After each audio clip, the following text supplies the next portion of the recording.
There was a time in my life when I was broken and lost. I was born and raised in a Christian household my entire life, so I knew Jesus was the only way of life.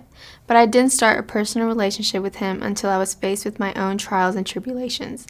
I would search for the things only God could provide in people. It wasn't until I hit rock bottom, when I had no one and nowhere else to turn to except Jesus, that I decided to give my life to him because I couldn't do it on my own.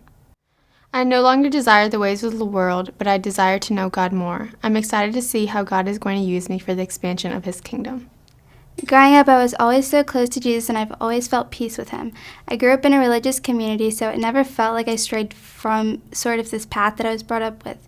But as I grew older, I started reserving some parts of my life for myself and some parts of my life for God. There was a conventional rule following, but no true surrender for God's purpose in my life.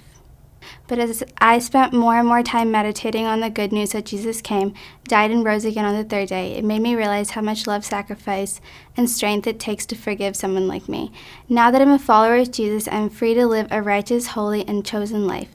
Death is no longer something I fear, and I am filled with joy and hope for the future.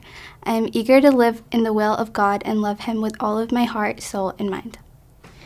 There was a time in my life when I was empty and seeking value in worldly things, looking to control aspects of my life that I ultimately couldn't. I had grown up going to church, but never really understood the meaning of the gospel or what it took to truly build my own personal relationship with God. Then I heard the good news about Jesus, and I learned that God sent him to live a perfect life in this broken world, sacrificing himself for us. When I heard this good news about Jesus, I trusted that my value lies in him, and only he has the power to control every aspect of my life. I realized that these values I was seeking are nothing compared to the greatness of him. Since I have been a follower of Jesus, I have been able to understand what it takes to truly build a personal relationship with him. My life now has purpose and comfort in knowing that he has a plan for me, prioritizing my life and glorifying God for all that he is.